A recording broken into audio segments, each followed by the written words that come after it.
It's Tuesday, December 30th, 2025. Welcome to the very last Make It Make Sense of the year. I'm Grant Harms. Today on the show, are we at war with Venezuela or not? The president announces that the U.S. has bombed a Venezuelan drug production plant on his friend's radio show, and then for 3 full days, nobody knew if he was telling the truth, which is a problem on its own.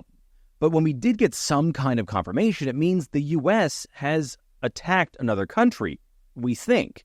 So are we in a war or not? I'm going to try to answer that for you today.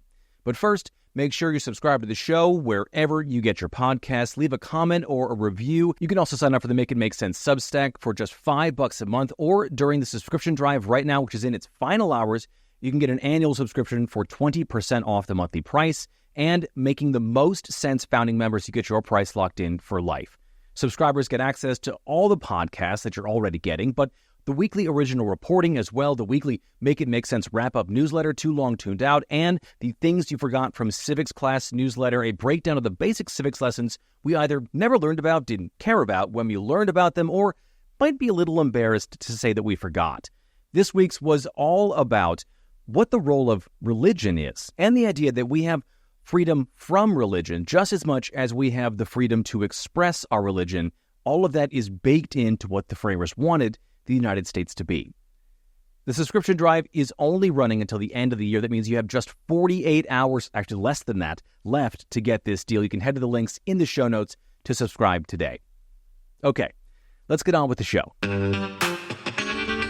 On Friday last week, while many of us were just coming out of our holiday food comas, the president went on a conservative talk show on New York's WABC radio station and said the U.S. had attacked a dock in Venezuela where drugs were suspected of either being manufactured or loaded onto boats. It's not really clear. But those would be the same boats that we've been blowing out of the water for 4 months now that legal and military experts have said is either just illegal or possibly a war crime.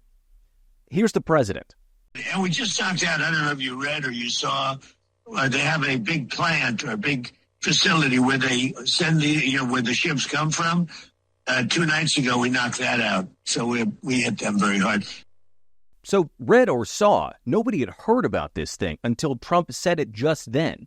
And what that means is that's the president revealing that the U.S. bombed a sovereign nation without, at least right now even, it seems, any kind of congressional approval or notifying members of Congress, which he's bound by law to do within 48 hours of that strike.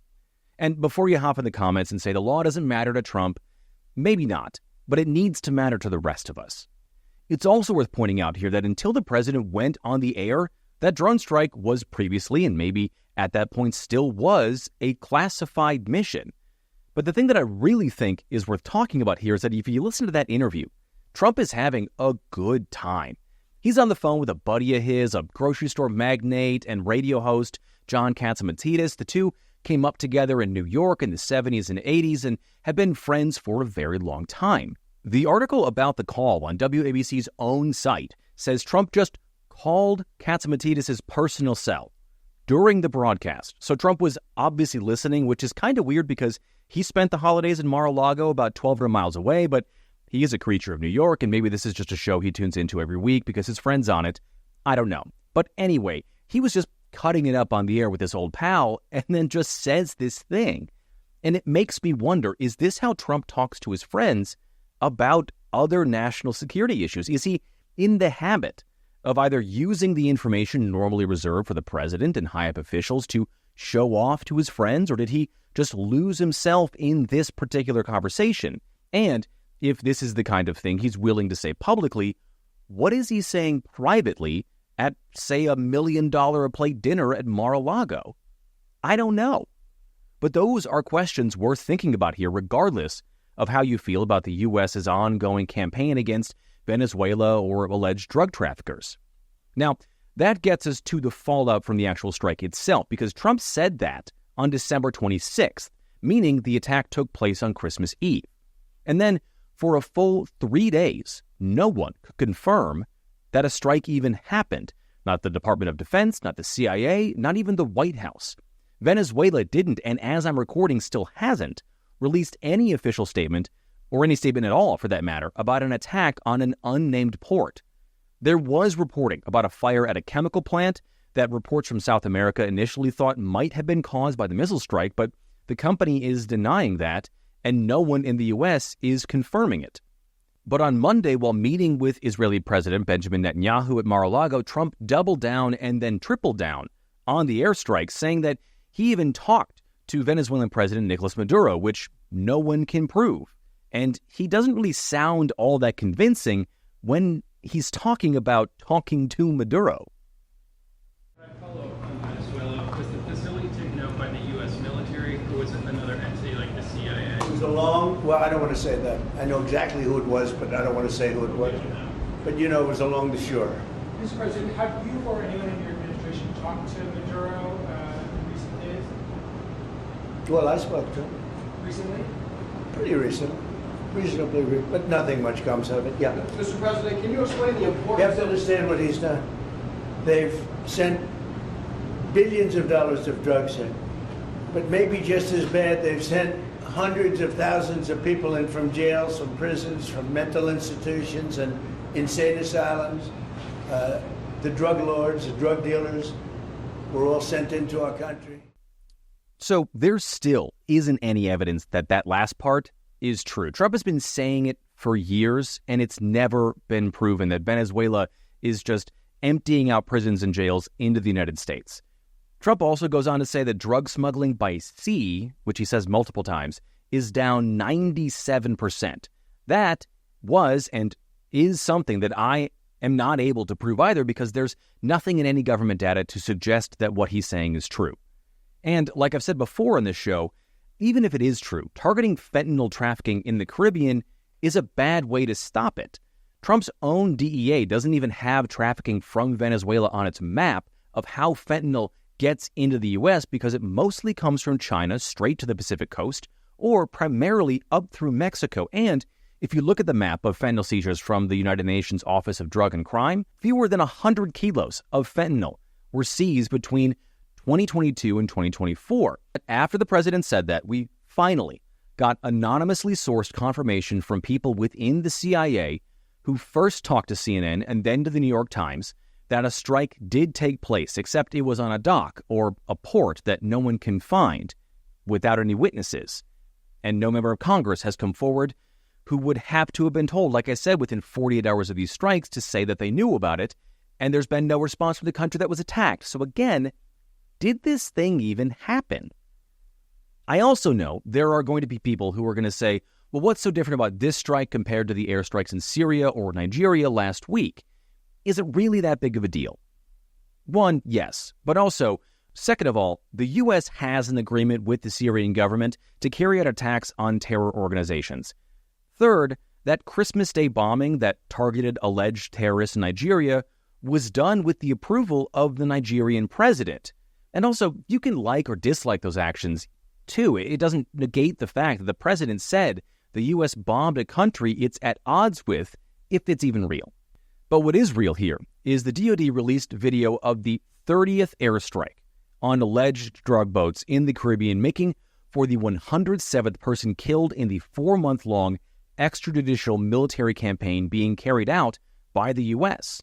And we also got some of the first evidence of those strikes washing up on the shores of South American countries. The New York Times put out a bombshell of a story yesterday where they went to Colombia and found a 30-foot-long boat, life jackets, gas cans, and 2 charred bodies, all the remnants of one of these most recent airstrikes. They also found dozens of empty packets believed to have been carrying drugs, because some of them had residue of what appeared to be marijuana in them. Not cocaine, not fentanyl, marijuana, a drug the president just downgraded to practically decriminalizing it against the wishes of his own party, and is legal in some capacity in 40 of the 50 U.S. states. Now, that doesn't mean this boat couldn't have been carrying cocaine or opioids, but the White House and the DoD have refused to give the American people any proof that the boats they've been obliterating are even carrying drugs. And even if they are, drug smuggling and drug possession isn't a death sentence in the U.S., and these people are still constitutionally required to be tried in a court of law.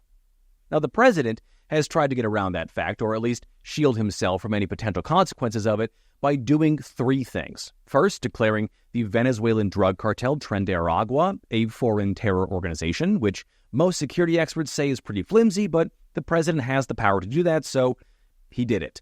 The president also designated Nicolas Maduro, the authoritarian president of Venezuela, as a cartel leader, not the same one as Tren de Aragua, but a different one. It's something that's heavily disputed, though Maduro has been found to have directed assassinations that were carried out by cartel members. And finally, Trump declared fentanyl a weapon of mass destruction just a few weeks ago. And if all this is ringing some very Baghdad 2005 bells, just wait. Because Trump loyalists and members of Congress have straight up said that targeting Venezuela isn't about drugs, it's about oil. Here's Florida Representative Marie Salazar on Fox News last month.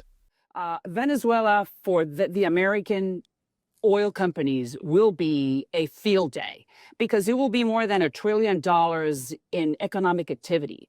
American companies can go in and fix all the oil pipe, the whole oil rigs, and everything that has to do with the Venezuelan petroleum companies, or everything that has to do with oil and the derivatives.